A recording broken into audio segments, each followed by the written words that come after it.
Quanto tempo temos para debate?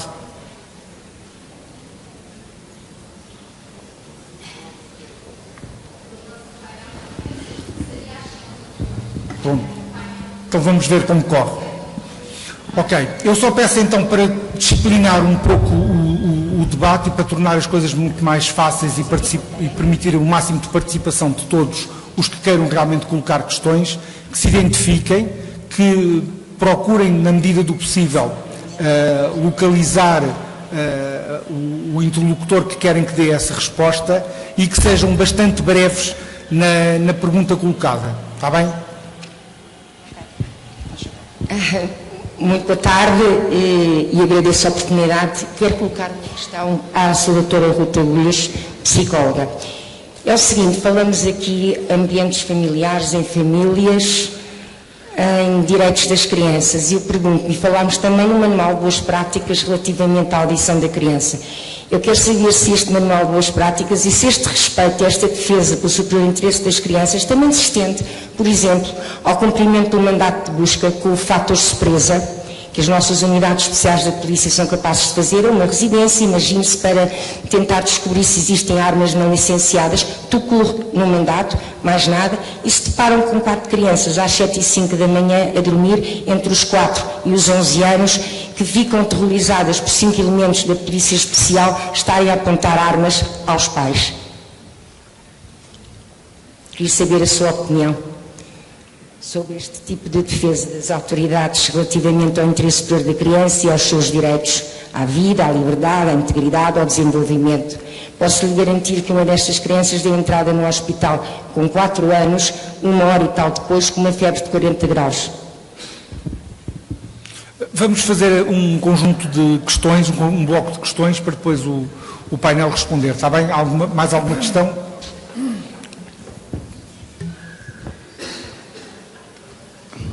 Boa tarde. Antes de mais, permitam-me que comece por dar os parabéns, de facto, por esta temática e pelas 3 intervenções que foram absolutamente fantásticas, num tema que é querido por todos nós. Eu iria falar apenas sobre, enfim, uma questão, outras são 2 questões, também deixo para reflexão. A primeira tem a ver, de facto, com a presença, eu também na qualidade de advogado, com a presença dos advogados na audição da criança. Eu acho que resulta dos princípios orientadores do regime geral do processo penal civil, e tive a dar aqui um vista-olhos também da própria Convenção de Estrasburgo, no artigo 3º, que de facto a criança tem o direito a ser informada do que é que vai acontecer, quem é que pode estar presente, e portanto eu acho que nessa altura, penso eu, presumo eu, que o seu doutor juiz pode perguntar à criança se ela se sente mais confortável com a presença ou não dos advogados e a partir daí consegue ultrapassar esta questão. Enfim, porque as crianças realizam necessariamente que estando os advogados presentes é como se estivessem os pais. Portanto, eu acho que nessa altura resulta dos princípios orientadores de não ter um ambiente hostil, de ser devidamente informada, da própria Convenção de Estrasburgo, que ela tem o direito a toda e qualquer informação, tem, obviamente, que, no meu ponto de vista, salvo devido respeito, enquanto advogado e com todo o respeito dos seus magistrados, mas penso que devem perguntar nessa altura se se sentem ou não constrangidas com a presença dos advogados ou de outro profissional. Penso que por aí essa questão se resolveria. A outra questão, que é um bocadinho mais direcionada para a doutora Ruta Agulhas, que é a seguinte. Enfim, resulta de todos estes instrumentos internacionais e agora do nosso próprio regime interno sobre a audição da criança, que claramente é obrigatório ouvir a criança a partir dos 12 anos. Onde eu queria chegar, não tanto sobre essa obrigatoriedade, mas que valor é que de facto tem essa opinião da criança. E quando eu penso na valoração que temos que dar, que se considera que tem que ser casuística, lembro-me logo do artigo relativamente ao consentimento para a adoção, em que criança com mais de 12 anos tem que consentir. E, portanto, eu acho que o nosso legislador presumiu que esta criança tem maturidade para consentir ou não consentir a sua adoção. E, portanto, quase que lhe atribui um caráter decisivo, não é? Que se não quiser ser adotada e, portanto, não consente, e, portanto, a decisão desta criança e a opinião desta criança acaba sempre valorada desta forma. Ora, transpondo isto para os processos de revelação de responsabilidades parentais e outros, eu pergunto, quando se fala que deve ser tomada em consideração a vontade da criança a partir dos 12, 13 ou 14 anos, e esta minha pergunta vai para a doutora Ruth Agulhas, e agora com um caso concreto, é que já ouvimos crianças de 12 e 14 anos, e já não estamos a falar de crianças eventualmente instrumentalizadas, não estamos a falar de crianças sugestionadas,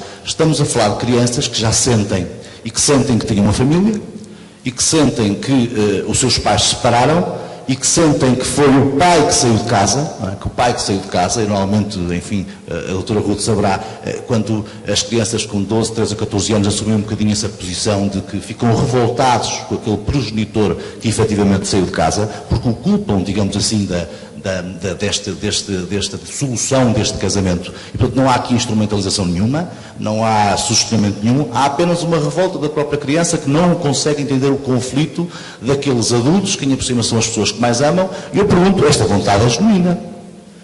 Esta vontade, de facto, ela sente, e, portanto, ela diz que eu não quero estar com o meu pai. Estou revoltado com o meu pai, não quero estar com o meu pai, ele abandonou-nos, saiu de casa, porque ela própria não foi bem que lhe disse, ela tem consciência que assim foi. Ela não tem um alcance suficiente para perceber que aquilo é um problema de adultos e que nada mudou para ela. Bom, a partir daqui, será que temos que valorar esta opinião? Ou seja, até que ponto é que a opinião da criança, e neste caso estou a falar de uma criança de 12 ou de 13 ou de 14, até que ponto esta vontade tem que ser valorada e não tem que ter como limite o seu superior interesse. Ou seja, parece-me, e é isto que eu apontava à doutora Ruth, porque entra um bocadinho na área da psicologia, eu acho que perante uma situação destas, com certeza que eu acho que o Tribunal deverá respeitar a vontade desta criança, porque ela está em sofrimento, porque ela de facto não quer estar com aquele progenitor, mas acho que se justificará não desistir desta criança, não aceitar a sua vontade como decisiva e colocar, de facto, uma intervenção, uma assessoria técnica, uma psicologia, para, de facto, de alguma forma, conseguir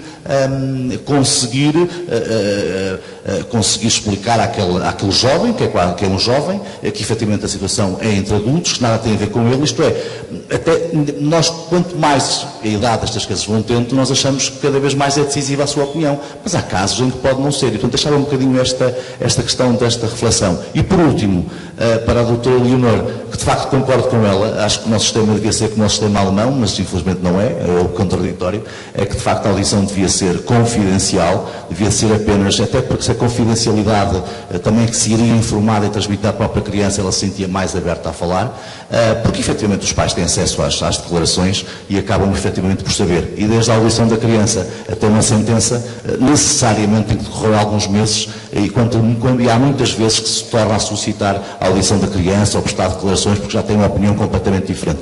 Mas o nosso sistema não é assim, é um sistema de contraditório e, portanto, e era só isto que eu queria dizer. Obrigado. Mais alguma questão?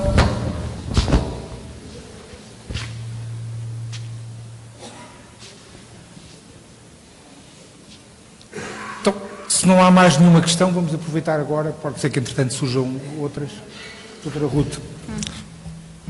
Obrigado pelas questões.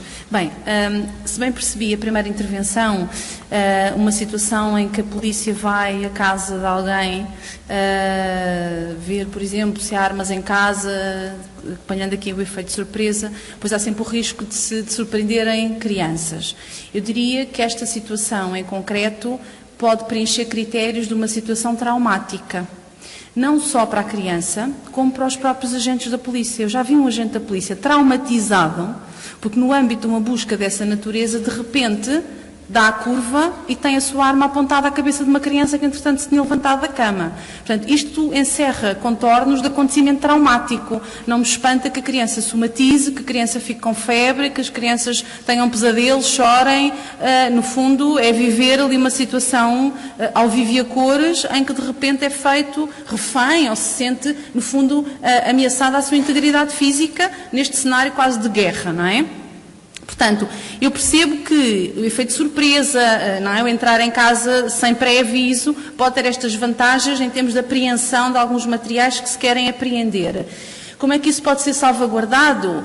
sempre que possível, tentar eventualmente que isso possa acontecer durante o horário escolar das crianças. Há uma menor probabilidade das crianças estarem em casa, mas há bebês, há crianças que não estão em equipamento de infância. Portanto, não vejo muito bem como é que se pode dar a volta a esta situação, porque há aqui uma concorrência também de interesses. Agora, do ponto de vista da criança, pois seguramente que isto pode configurar um acontecimento traumático. Mas eu salientava que isto também pode configurar acontecimento traumático do ponto de vista do agente da autoridade, que vai à procura de uma arma, vai à procura de droga e que de repente se vê com a mira, não é, numa criança. Portanto, naturalmente, sendo um acontecimento traumático, põe em risco o bem-estar da criança, põe em risco a sua integridade emocional, não diria física, mas pelo menos a criança percepciona como estando em risco, não é? Isso pode ser claramente traumatizante.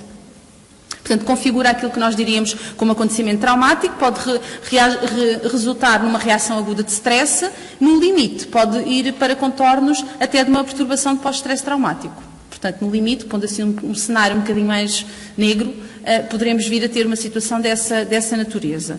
Não sei se respondi à sua questão, mas, portanto, na minha perspectiva, é algo naturalmente com potencial impacto negativo para a criança, para a família, mas também para os agentes da autoridade que estão envolvidos nesse tipo de processos. Relativamente aqui à intervenção do Dr. Rui Alves Pereira, a questão da obrigatoriedade, salvo algumas exceções, não é? De ouvir crianças de 12 anos. Portanto, quando se define aqui os 12 anos, estamos aqui a falar à partida, de acordo com as tabelas normativas do desenvolvimento infantil, onde teoricamente se parte do pressuposto que uma criança desta idade terá já então a tal capacidade, a tal discernimento e maturidade para perceber o que é que se está a passar e para expressar livremente a sua opinião. Volto a dizer, crianças de 12 anos há com diferentes níveis de desenvolvimento, isto tem que ser aferido e, portanto, não vale a pena só estarmos atentos à idade cronológica da criança. Muitas crianças de 12 anos há, e até pensando que têm um desenvolvimento adequado, qual é uma das características? Há bocadinho eu falava numa das características da primeira infância e do pré-escolar, é o egocentrismo. Essa mesma característica volta a estar mais acentuada na adolescência. E diria eu, mais ainda na idade adulta, como dizia há bocadinho, em tom de brincadeira. Portanto, o adolescente, 13, 14, 15 anos, não é? Tipicamente, está muito centrado no próprio. Portanto, é muito em função daquilo que são as suas necessidades, os seus interesses. Sabemos a forma como o grupo de pares tem um impacto muito mais importante e como a família muitas vezes é relativizada, banalizada e, portanto, os pares e a afiliação ao grupo de pares têm aqui uma importância enorme e, portanto, não é também assim tão atípico que ponham diversos cenários com alguma tranquilidade. Portanto, não há comprometimento cognitivo ou emocional, tem capacidade para perceber o que é que se passa, está assim muito egocentrado, muito centrado nele próprio. O adolescente tem outra característica em termos cognitivos, que é estar muito focado no aqui e no agora, tem dificuldade em projetar-se a médio e longo prazo, depois logo se vê. Daqui a 10 ou 15 anos logo se vê, sempre longe, para pensar agora. E, portanto, esta dificuldade em antecipar consequências também das suas decisões, falo muitas vezes expressar uma opinião que está muito centrada nas vantagens que ele encara ou que ele percepciona agora, ou no curto prazo, não é? Portanto, eu diria que, se efetivamente, agora ponto de parte a hipótese, então, do tal sugestionamento, das tais manipulações, etc., que, efetivamente, estes miúdos, muitas vezes percepcionam esta tal saída do progenitor ou da progenitora de casa como abandono. Mas também para o percepcionarem dessa forma, eu diria que, se calhar, também a família não teve a capacidade de explicar esta saída, não é? Porque é que se sente como abandono? Porque está centrado nele próprio, tal como as crianças mais novas. Portanto, quando algum progenitor sai de casa e a explicação não é a mais adequada, ou às vezes não é explicação nenhuma, porque os pais partem do princípio que eles já são crescidos e já percebem, a probabilidade de eles percepcionarem isto como abandono é maior e, portanto, de facto, a sua vontade pode ser expressa no sentido de não quer ter contactos ou quer ter muito poucos contactos com o progenitor A ou B. Eu diria nessas situações, tendo em conta as características do próprio pensamento do adolescente, as características, se calhar a forma como aquela ruptura da conjugalidade se deu e como é que esta miúdo ou miúda foi ajudada ou não a perceber isto, que apesar de se respeitar essa vontade, e quanto mais eles crescem, maior será o peso que esta vontade poderá ter, eu ainda assim acharia que o sistema devia tentar, portanto não desistir, não é? Tentar no sentido de tentar esgotar todas as oportunidades de ajudar aquele miúdo ou aquela miúda a perceber que há aqui outros contornos, não é? E isso naturalmente não será feito num contexto judicial, será feito num outro contexto mais ou terapêutico, ou no fundo de supervisão de contactos, mas numa supervisão em que se trabalha essa mesma relação e não uma mera vigilância desses mesmos contactos. Mas eu acho que um bom indicador de que há uma porta de entrada com estes miúdos é quando nós sentimos que há alguma ambivalência na forma como eles falam dos progenitores. Portanto, quando não há uma total e absoluta rejeição do outro, ainda assim, acredito que temos que tentar trabalhar essa mesma resistência. Quando sentimos que há ali alguma ambivalência, essa ambivalência é uma porta de entrada e muitas vezes depois conseguimos perceber que lá dentro está um miúdo frágil, está um miúdo com saudades do progenitor, está um miúdo até muitas vezes imaturo, mas que perante os outros não é muitas vezes aquela postura típica adolescente, não é? Eu é que sei. Não sei se respondi. Obrigada. Pronto. Doutor Rui Alves Pereira colocou aqui a questão, isto a propósito da assistência dos senhores advogados na audição da criança, que o senhor juiz pode perguntar à criança se ele se incomoda. Eu acho que, quer dizer, essa hipótese eu nem sequer a colocaria, porque uma criança, no início, obviamente que não está à vontade, quer dizer, perguntar a ela, olha, prefere estar sozinha, a criança vai ficar, está intimidada, necessariamente está intimidada, porque não está num ambiente, infelizmente, porque nós não temos ainda condições, mas, enfim, este diploma já foi um grande avanço e, portanto, acredito que seja possível, dentro de alguns anos, começarmos a ter salas e espaços adequados. A criança está intimidada, está constrangida, ela não vai ter coragem de dizer não quer, encolhe os ombros, fica calada. Portanto, a solução não me parece que possa passar pelo o juiz pode. Mas já o juiz pode é nem perguntar nada, até porque está na lei e pode, por simplesmente não quer correr o risco de um advogado vir depois levantar questões sobre a sua presença, porque está na lei. E depois a criança, mesmo que o juiz o pergunte, a criança se calhar encolhe os ombros. Isto é o que vai acontecer na maioria das vezes, portanto não me parece que a solução passe por aí. Relativamente à questão da confidencialidade, pronto, efetivamente o nosso direito ainda tem o princípio do contraditório. Mas se calhar teremos que trabalhar essa situação num caso excepcional e de exceção, que é o defender uma criança, porque cada vez mais há que preservar e há que tentar alcançar a confidencialidade do depoimento, porque isso permite que uma criança possa expressar livremente e sem medos e sem ansiedades e, sobretudo, sem o receio daquilo que vai acontecer. Porque aquela mãe que eu há bocado falei e que o miúdo terá dito, a mãe teve um comportamento, ou a mãe é mesquinha, essa mãe, a criança tinha 12 ou 13 anos, e a mãe, durante 1 ano ou 2, realmente o miúdo foi viver com o pai. A mãe, durante 1 ano ou 2, não falou com o filho, não recebeu o filho. Por isto e por outras coisas, porque eu agora não me lembro, mas que ela teve acesso. Eu pergunto, isto faz sentido. Hoje a criança tem 20 anos ou 21, tudo se recompôs. Mas o tempo das crianças não volta atrás, não é? E, portanto, acho que se calhar haverá que fazer um trabalho no sentido de tentar melhorar cada vez mais a defesa e a proteção das nossas crianças. Respondido? Muito bem. Doutor Gonçalo. Respondendo também ao repto que o Dr. Rui Alves Pereira nos lançou, eu diria que nessa perspectiva teria aqui 2 notas apenas que me parece que fazem sentido apresentar. Quando falei que a análise tem que ser casuística e tem que ser a ponderação caso a caso, isso dependerá necessariamente também da idade da criança e da capacidade que ela tem para compreender a pergunta que o Sr. até sugeriu que nós fizéssemos. E até faz sentido, e eu acho que isso, se estivermos a falar de alguém que tem 16 anos ou que tem capacidade para perceber o alcance da sua resposta nessa dimensão, parece-me que é uma das abordagens que é absolutamente plausível. Mas parece-me também que, acima de tudo, isto são situações que têm que ser analisadas caso a caso e consoante também também os elementos que nos são trazidos e muitas vezes pelos autores. E, portanto, nestas circunstâncias, apesar do legislador consagrar a presença dos senhores advogados, e já percebemos todos que esta será, sem dúvida, uma das questões que tem trazido muita reflexão.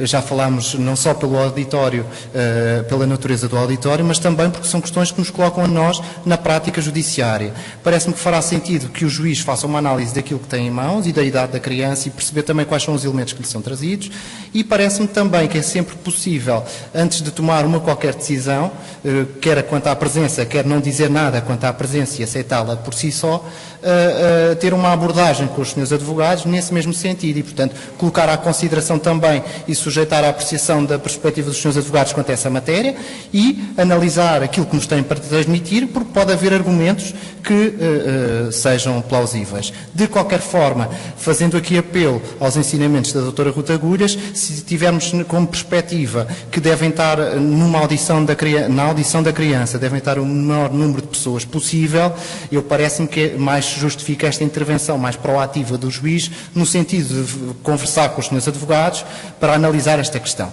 Por isso é que eu disse, a pergunta não pode ser colocada necessariamente, desde que a criança ou jovem com quem vamos conversar compreenda o alcance dessa pergunta. Daí a necessidade da ponderação casuística. Também falei que uma das formas de evitar este impasse e salvaguardar eventualmente a eficácia da audição da criança seria, num mundo ideal, em tribunais todos dotados de salas de duplo visionamento e, como transmiti, se houvesse, para facilitar mesmo, para evitar estas questões, teríamos a possibilidade de, eventualmente, ser ouvida a criança perante o juiz e o senhor procurador e o senhor funcionário, são 3 pessoas, reduzimos ao mínimo, os senhores advogados, eventualmente, na outra sala, a poder analisar também todas as questões que são suscitadas e depois transmitirem-nos as perguntas que tinham eventualmente a formular e o juiz colocá-las se achasse que também eram pertinentes necessariamente. Parece-me que aqui é mais uma vez necessário fazer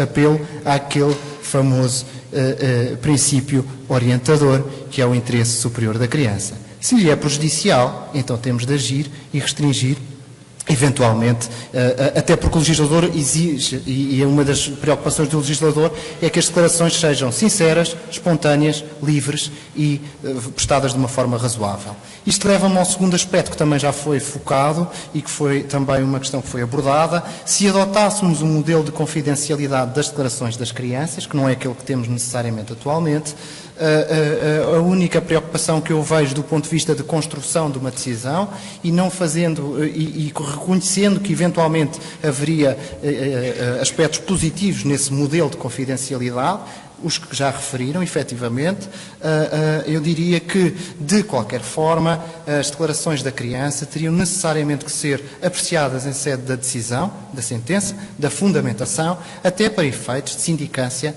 em sede de instância superior. Portanto, sempre nesse momento, pelo menos, aí teria que se fazer apelo direto e o juiz tem que fundamentar os elementos nos quais baseia a sua decisão. E, portanto, sempre teria que haver esse momento, mas, efetivamente, a menos que o superior interesse da criança venha a ditar diferente ou um ajuste àquilo que é o pleno exercício do contraditório nessa matéria, que já vimos que deve ser assegurado, não é um modelo que temos atualmente, a menos que o superior interesse justifique algum ajuste, como disse, até porque muitas vezes poderão estar em causa prática de ilícitos que têm contornos já do ponto de vista do foro criminal, que possa estar em causa na base de uma declaração de uma criança. E, portanto, também são tudo questões que teremos que apreciar necessariamente. Mas, sim, se adotássemos um modelo de confidencialidade e reconhecendo os benefícios que foram sendo invocados e que temos que ser sensíveis aos mesmos, as declarações da criança têm sempre que constar da decisão, na minha perspectiva, e, portanto, do ponto de vista da estrutura da decisão, tem que lá estar o fundamento e a valoração dessas mesmas declarações, até quer para que as partes compreendam a decisão que lhes é imposta, quer também para efeitos de sindicância nos tribunais superiores. Muito obrigado. Não sei se temos tempo para... Não, então pronto. Então encerramos aqui este painel e vamos passar agora para o último painel do dia, dedicado ao tema do regime legal dos alimentos a filhos menores e maiores ou emancipados, também um tema muito atual.